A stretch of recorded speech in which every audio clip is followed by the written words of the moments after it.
Hi Aries, thank you so much for dropping by. Please do like, share, and subscribe. I appreciate for having all of y'all here today.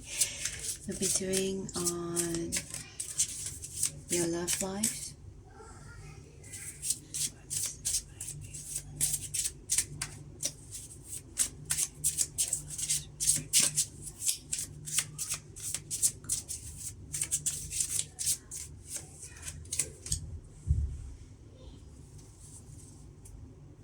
The universe truly wants you to be happy, you and your person. However, there's some form of difficulty here at this moment. We will clarify it more.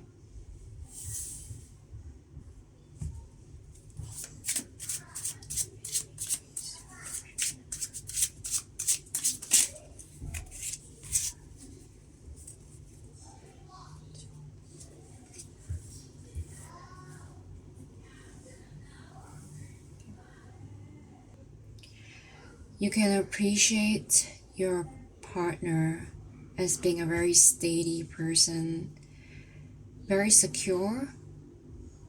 Whenever you need him or her, he or she is always there for you. Always steady, always there, through bad times and through good times. It's also some form of destiny that you met this person. Sort of fate. I know sometimes you feel that this relationship feel very mechanical, that he or she is very mechanical, doesn't really show his or her emotions or what he or she is actually thinking. However, this kind of like clockwork, I wouldn't say a very, standardized schedule kind of person, but the universe is trying to tell you to appreciate him or her who is very, although he or she may be a bit boring, not really romantic, doesn't really show emotions, doesn't really convey affection. However, he or she is very, very secure. He or she is always there for you whenever you need him or her. And the universe is trying to tell you to appreciate that.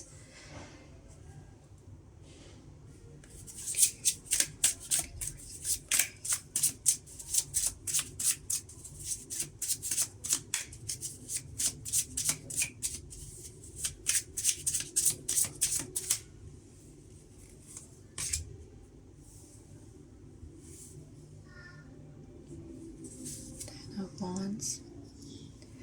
It's also telling you how you can express yourself better in this relationship is that to shower with romance, love and affection, unconditional love, irregardless of your person showing them to you. Don't have expectation. Don't do something out of expectation.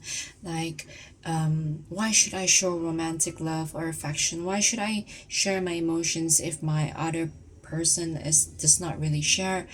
However, universe is trying to tell you that, show love and affection. And if you feel burdened over the situation, if you feel burdened of being the one, always have to be the one planning for dates, spicing up the relationship, is trying to tell you don't think about it as a burden, think about it as unconditional love for your person, and shower them with love and affection. Shower them with flowers, release those burden, release those tough chains that you feel burdened that this person doesn't show their side of affection. So when you remove that attachment to this becoming an issue, focus them on yourself and make the effort unconditional.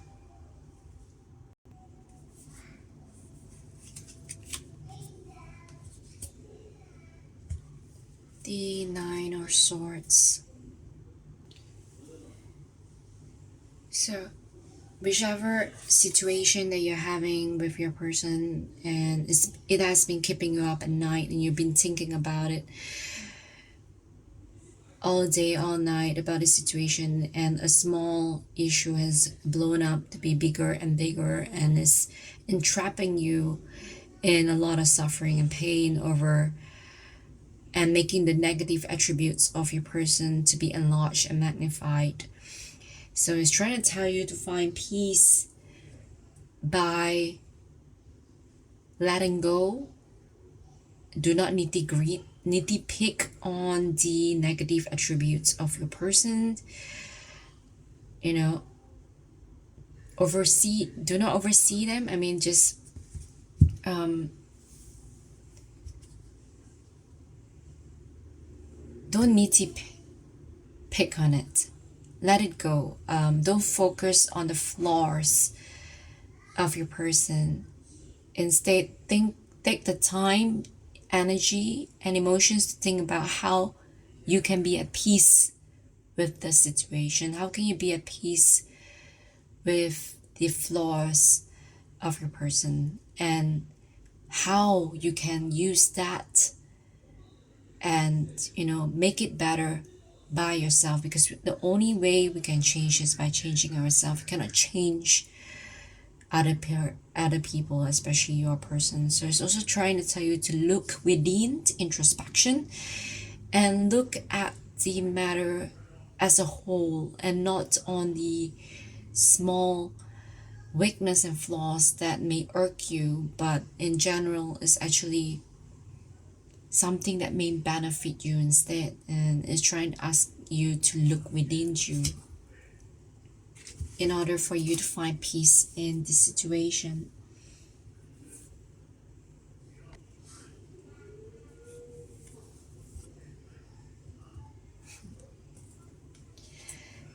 The cards are telling you that in order to spice things up within this relationship is to cut down on focus on career, work, and financial. It's not asking you not to focus on it, but to pay less attention, as in let go, enjoy, be playful, have fun. It's not all about work. Is a person who works hard will know how to enjoy hard as well, party hard.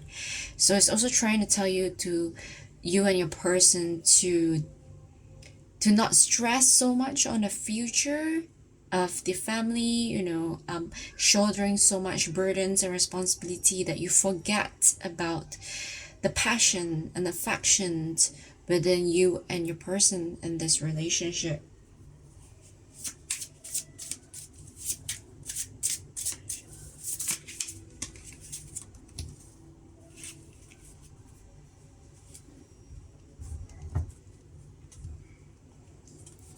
So what do we need to know about the passion is asking is very significant, because the question we're asking is about passion, and it came out the Queen of Wands, and wands are always about passion and creativity, and it's in reverse. So there is a lack of attraction, sexual attraction, passion within this relationship. And there's always a push and pull in this relationship, and it's asking you to make yourself desired, attractive again in the eyes of your person, and you may rekindle that spark and passion once again. So the Seven of Swords is in reverse. It's also trying to tell you to return to that passionate moment when both of y'all first met each other. Those this cloud nine, those romantic period, that crazy love when you first met each other, and rekindle that emotion, rekindle that spirit of passion and attraction, and savor it. There's also the dragonflies here, is also trying to tell you about transformation, and to lead each other's life as though you're the sunflower of each other's soul, and shine on each other's beauty. And this peacock dress here is also trying to tell you, like what male peacocks do when they try to flirt and attract the attention of the opposite sex or partner is by dancing, merriment, showing their most beautiful attributes, the physical attributes, and also in their inner attributes. So, if it has been a long time you've been working hard, with your family, children, there's your schedules of both of you are so tight, and you don't have time to focus on yourself. And maybe it's nice to set up a date, dress up, look good, be presentable, put on the makeup. For guys, we may dress up in a nice suit and go out for a nice beautiful date, and you'll be surprised that it'll be an awesome night to remember, and also to rekindle that spark within your relationship.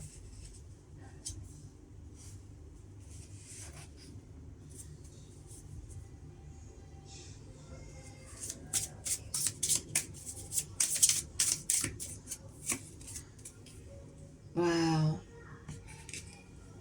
How can you see this relationship more clearly to you is by letting go of control, and not to focus on the flaws and weakness of the other person. Again, reinforce the other cards as well. And also learn to let go and release. Don't be too controlling. Sometimes things, you're that kind of person who wants things done accurately, as in I wouldn't say your way, but you want things done ABC in a certain extent. But when that doesn't happen, is trying to tell you to be less, and also to be more compromised, and also to be less, to reduce your anger, and also to release that focus and force about having things in order, and to let go a bit, let things go disarray once in a while is actually a very great big release of stress you've been holding on too long sometimes. And when you let go of being too nitty gritty, you realize that this relationship can flourish and nourish better and grow.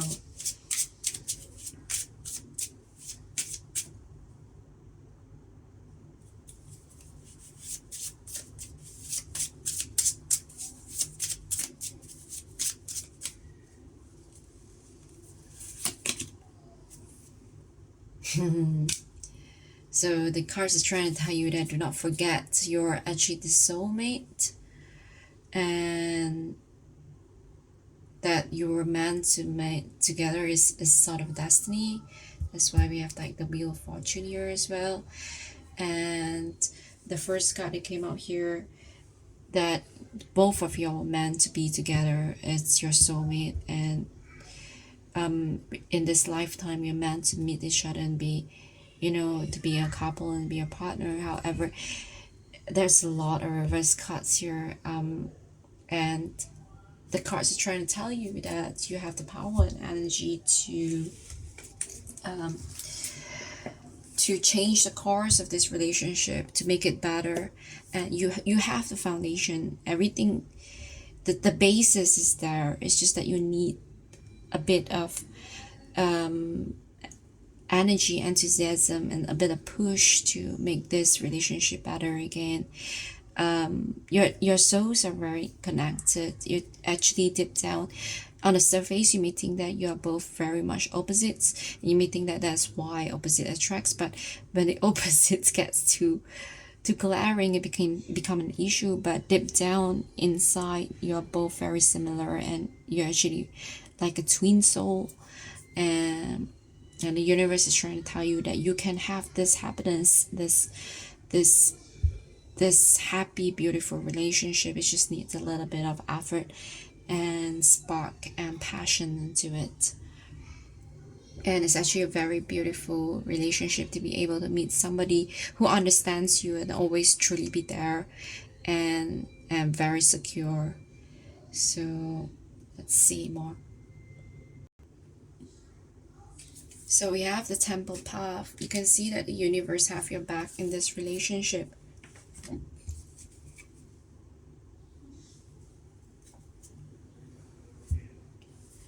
And It just need a little bit of soul searching and introspection. You already sort of know the way. It's just that learning to let go on controlling your person's things that you do not quite fancy, and you already know the way of making this relationship better for you. And when you able to make this relationship nourish, is also nourish your own soul, and it also makes you feel happier and better. I see a lot of potential in this relationship. It's just that, yeah, do not wait for your person. I know you may think that, it takes two to tango. If why should I be the only one changing? But when you are the one who change and show unconditional love, the other person will see that light and beauty in soul and will reciprocate it soon enough as well.